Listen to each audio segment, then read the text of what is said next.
Hi, I'm Nathan Cole of natesviolin.com, and today we're going to look at the relationship between height and speed in the spiccato bow stroke.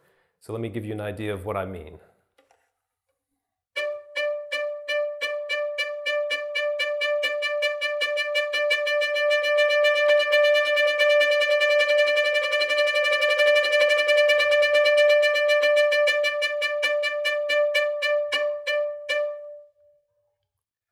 All right, so that's just a little demo of going from very slow to very fast spiccato, and I do that by changing the height of the stroke.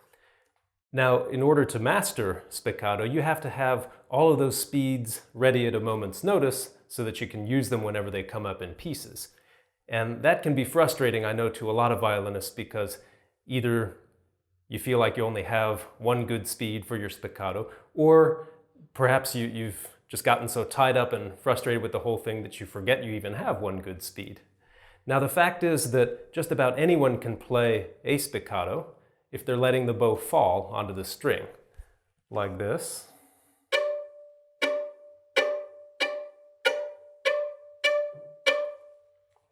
That may not be the world's best sound, but the bow is just falling onto the string, it's rebounding. Really, the fact is that the bow is designed to bounce, and like every other object on Earth, it's really designed to fall, so thank you to gravity. So let's actually demystify spiccato a little bit, and let's compare it to something we see all the time, the bouncing of a ball.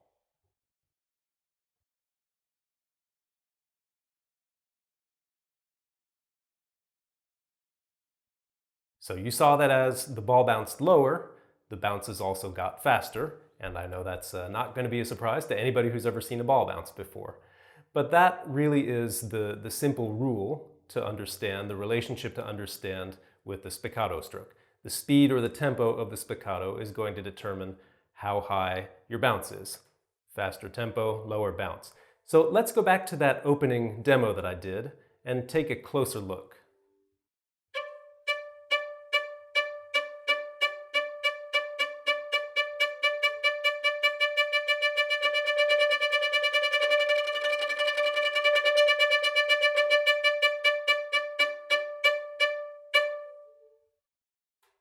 So you saw that just as with the bouncing ball, the bow bounced lower as the spiccato got faster.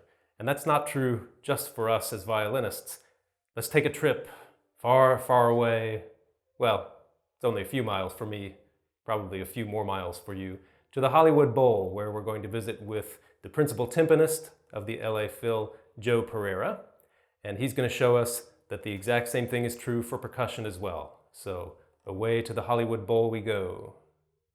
All right, and I'm here with Joe Pereira here at the Hollywood Bowl, principal timpanist of the LA Phil. We're going to get a demonstration of some snare drum pad technique. We've got the metronome on at 60, so could you give us some eighth notes, please? Eighth notes. Okay, how about 16ths one more time?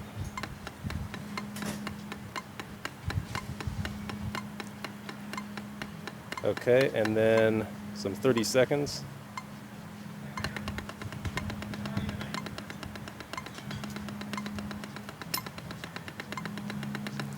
Can you do even one more? Sure. Twice as fast? Let's double them.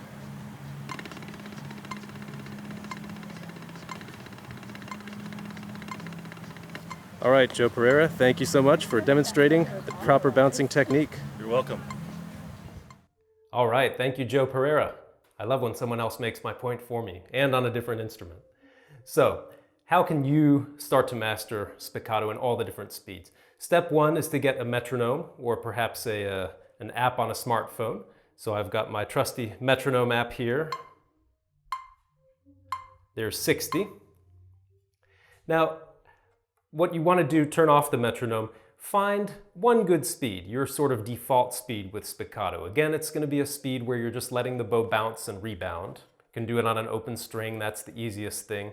So if I'm just going to let my bow rebound,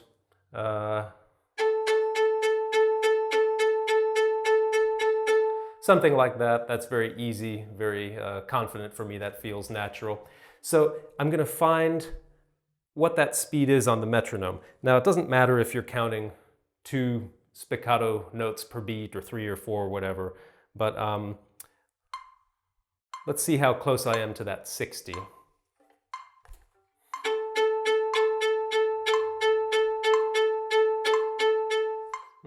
60 feels a little slow. I'm going to put this up to 70 and see if I'm close to 3 spiccato notes per beat here. That feels about right. So now I'm going to write that number down. I've got 70. I'm going to turn the metronome off. I'm finding, now let's say I had trouble finding any good speed. The first thing to do would be to check contact point. If you're letting the bow bounce and it's going any contact point that it pleases, you're never going to find a consistent speed. So find that contact point. You know, some good place to start is right in between the bridge and the fingerboard. And once you can get a consistent contact point, you'll be in a much better place to find one good speed. So I've written my number down. That was 70. And the thing to remember when you're finding your good speed, the feel of the bow should be that it's almost floating in the hand. You're not having to place it on the string. You're not having to lift it up. It's just allowed to fall and rebound almost as if on its own. So stay aware of that feeling because you're going to be looking for that at other speeds. So from my default speed, now I'm going to try a slightly lower bounce.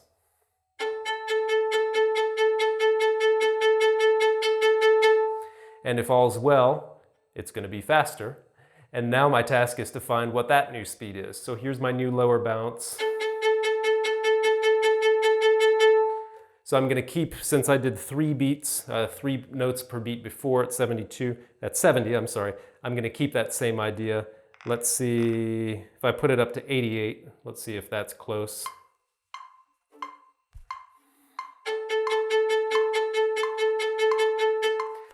This metronome is a little slow for my new bounce. Let's put it up to 96 and see if that matches.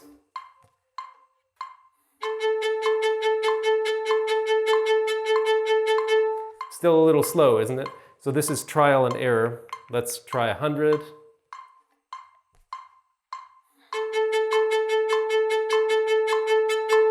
Now we've got a match. So, turn it off again. My sort of default was 70. I tried a lower bounce, and that was 100. At this point, I would go on to try even lower bounces or higher bounces. And I'm going to find the speeds that those correspond to. I'm going to write them all down so that in the end I'm going to have a range of written down speeds. Then I've got to do the process in reverse. Pick a speed on the metronome and start matching my spiccato to that speed. Because that's what you're actually going to have to do in pieces, right?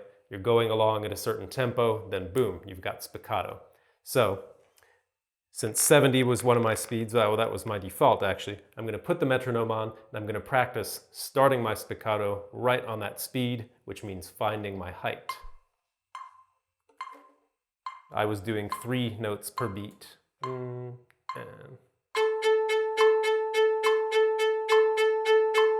all right, now I've practiced this before. If it takes you several beats or a whole lot of beats to lock in that speed, don't worry, that's totally normal. That's what practice is for. But that is what is going to let you use spiccato at any speed in your pieces. One more tip, if you're having a hard time changing these speeds, for some folks it's helpful to think of spiccato as simply a normal détaché bow stroke above the string. So take that stroke I was just doing at 70. Now I'm just playing normal détaché on the string. If I do that an inch above the string, it's one way of thinking about it anyway. And for 100,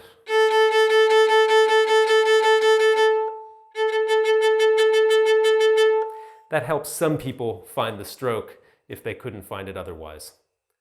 Now, one final word. This height and speed thing, it's relative, right? It's not absolute.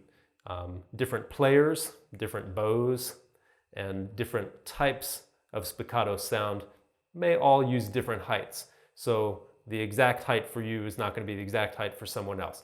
And as I said, the type of spiccato sound can change those variables too. For example, a more aggressive spiccato is just going to be higher. It's going to be a higher bounce, you know?